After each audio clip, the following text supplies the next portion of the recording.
Jewels that Queen Elizabeth quietly gave away. For a queen whose life glittered before the cameras, it's almost impossible to believe that pieces worth millions, drenched in royal history yet quietly passed on. She was the most photographed woman on earth, yet many of her greatest jewels never touched her crown or neck. Queen Elizabeth II inherited some of the most historic and breathtaking pieces in royal history. Tiaras from Queen Mary, treasures from India, and heirlooms from her own husband's Greek lineage. But instead of wearing them, she gave them away, quietly, deliberately and forever. Were they too grand, too heavy, or simply not her? The answer lies in the jewels she chose not to wear.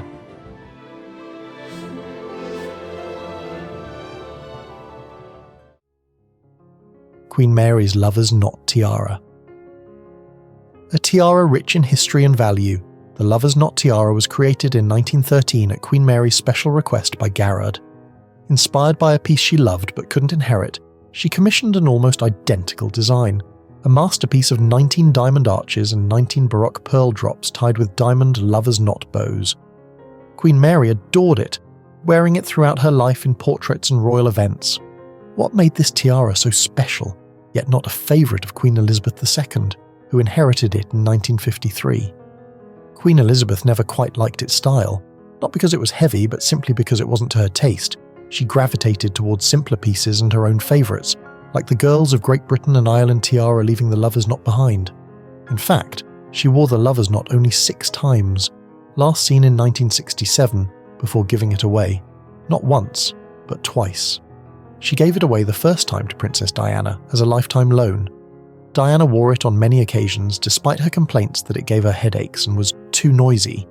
Still, she cherished it deeply, and it became one of her most recognised jewels, until she had to return it to the royal vaults after her divorce, with her last appearance before her death in 1997. Why was it not worn again by Queen Elizabeth later in her life?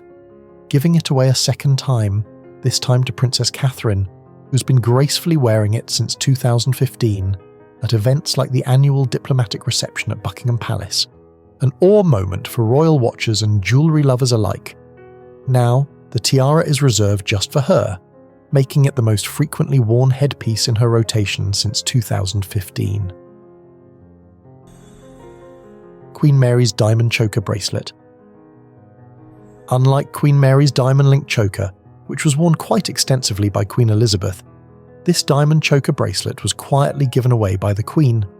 But was it the style, pattern or design that she never liked? The Queen Mary diamond choker bracelet, composed of sleek diamond bars in an Art Deco design, was created in the 1920s, a historical masterpiece that surprisingly stayed out of sight for decades. After Queen Mary's death in 1953, the piece passed to the Queen Mother, who brought it out 12 years later, wearing it for her 75th birthday in 1965. Once.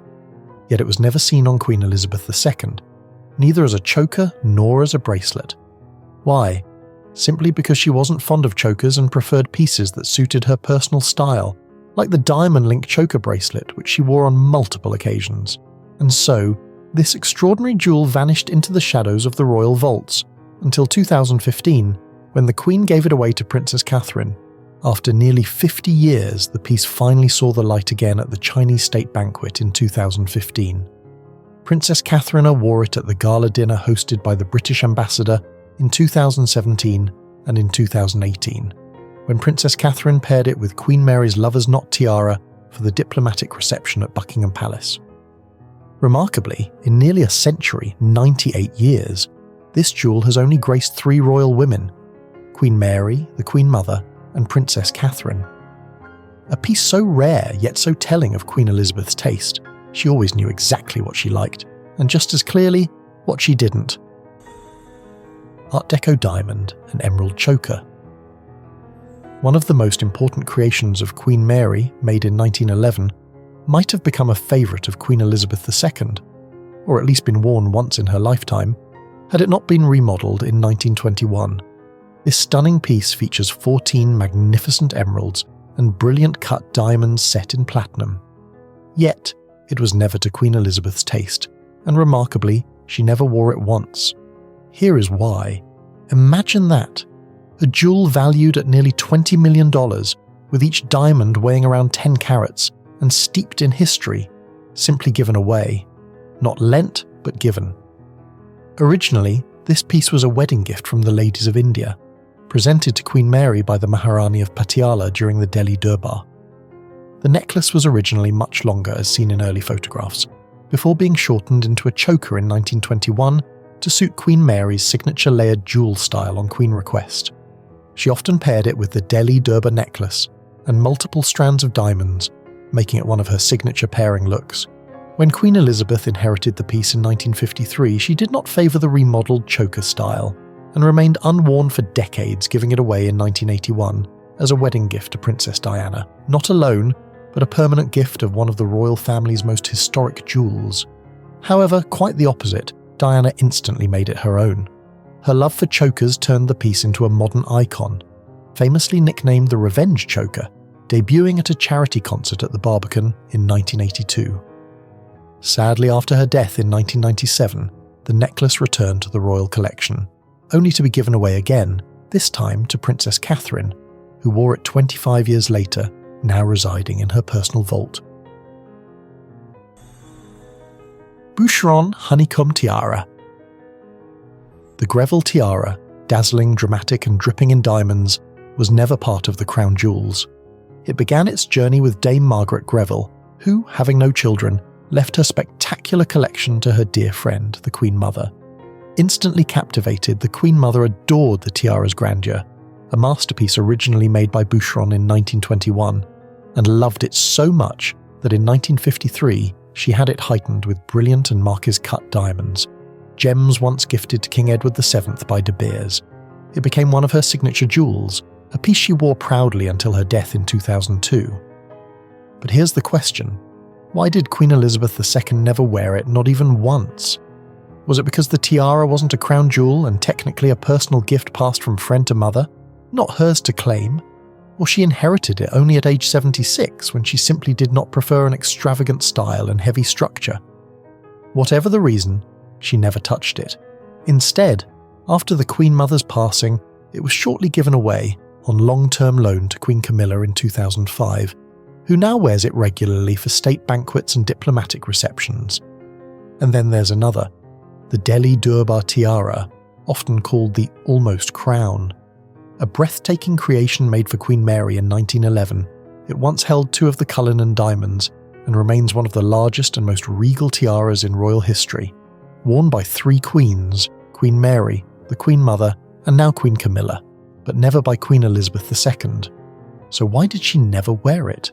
Not even once in her 70-year reign. Queen Mary had loaned it permanently to her daughter-in-law, Queen Elizabeth, the Queen Mother, who never appeared in it publicly.